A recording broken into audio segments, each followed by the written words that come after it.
নমস্কার বন্ধুরা, আশা করি সকলেই ভালো আছো। আমিও ভালো আছি। চলে এসেছি অন্য একটা নতুন ভিডিও নিয়ে।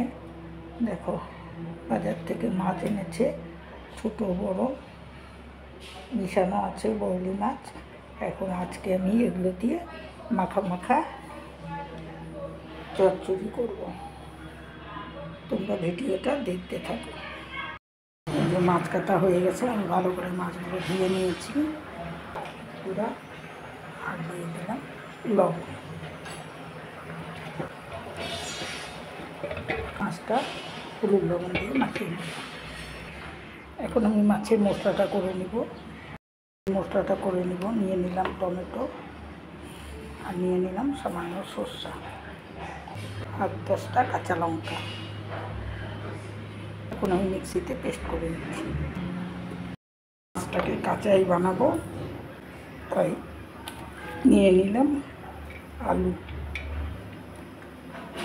ঝিরি করে কেটে নিয়েছি।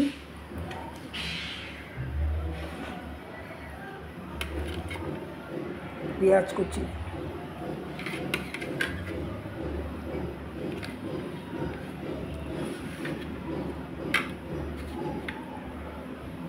নিয়ে নিলাম সরষা, মরিচ বাটা, টমেটো বাটা, হলুদ দিয়ে মাখা ছিল। এখন আর একটু হলুদ দিয়ে দিলাম, গুঁড়া হলুদ, আর দিয়ে দিলাম সামান্য লবণ। সামান্য সরষের তেল দিয়ে নিলাম।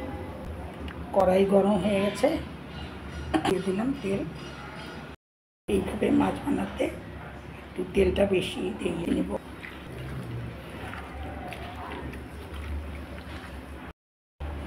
তেলের উপরে দিয়ে দিলাম কালো জিরা ফোড়ন,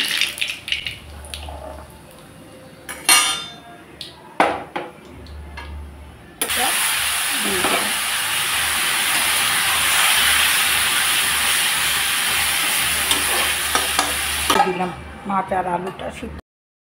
ঢাকনাটা খুলে দিলাম। দেখো, প্রায় জল শুকিয়ে এসেছে মশলা। আর একটু শুকিয়ে এলে মাছটা নামিয়ে দিলাম। একটু ধনে পাতা কুচি ছড়িয়ে দিলাম।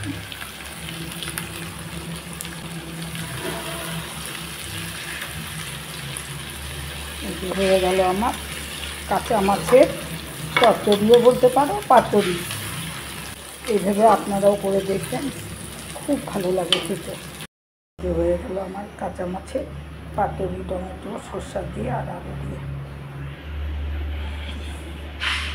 তাহলে ভিডিওটা আজ এই পর্যন্তই। সবাই ভালো থাকুন, সুস্থ থাকুন, আর আমার ভিডিওটাকে অবশ্যই একটা লাইক করে দেবেন, আর আমাকে অবশ্যই সাপোর্ট করবেন। আমি তো চেষ্টা করব সাপোর্ট করার জন্যে,